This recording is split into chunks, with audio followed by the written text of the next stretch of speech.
Hi, this is Jaya. In this video, we shall see the summary of The Bait, a poem by Donne. Here, the speaker asks the object of his affection to come and live with him. Maybe he is asking his beloved to marry him and be his wife. Then he takes the idea of talking about the fishes in the pools and telling how attractive his beloved is. He says the river will be warmed by the warmth of her eyes because her looks are so filled with kindness, they are so warm. And even the passing fish will be drawn to her, easily caught. And only if she enters into the water, she need not catch the fish itself will follow her. While all the others are catching the fish in a slimy and hurtful way, deceiving the fish, his beloved is her own bait. There is no need for anything else because her honesty attracts others to her. And the poet also concludes that any fish that can resist her charms is wiser than himself. The poem can also be seen from a religious point of view when the conceit of a fisherman is analyzed. Because Jesus is also called a fisher of men, the beloved can also be interpreted as Jesus, who is drawing followers to himself, simplify the virtue of truth and being himself instead of by using a misleading bait. Come, let's read the poem and analyze. Come, live with me and be my love, and we will some new pleasures prove. He calls his beloved to be his love. Maybe he wants her to marry him, and together they can enjoy all the pleasures in the world. Of golden sand and crystal brooks with silken lines and silver hooks. They will the river whispering run, warmed by their eyes more than the sun. He says, your eyes radiate in such a way that the warmth which comes from your eyes is more than the radiation of the sun.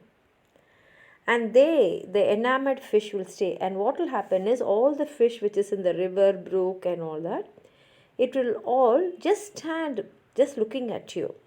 Begging themselves, they may betray. Now they'll come and beg themselves to be with you and they themselves will be betrayed. No one need to go and betray them. When wilt thou swim in that live bath? Each fish which every channelet hath will amorously to thee swim.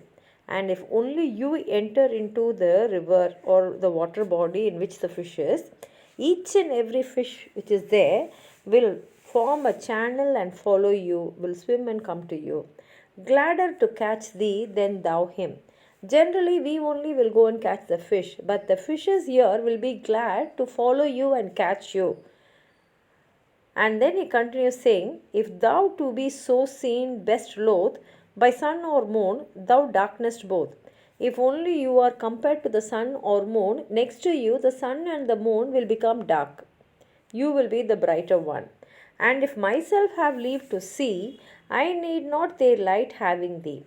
And even if I am given opportunity to see, I don't need the sun or moon to give me light because the light which radiates from you is enough for me.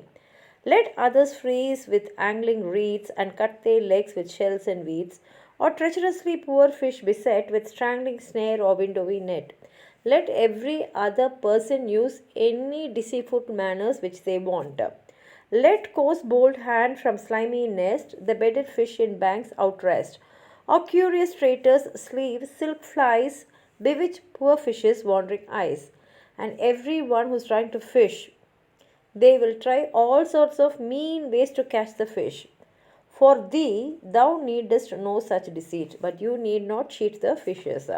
For thou thyself art thine own bait. You no need to use anything to catch the fish, because you are only the bait to catch the fish. That fish that is not catched thereby, alas, is wiser far than I.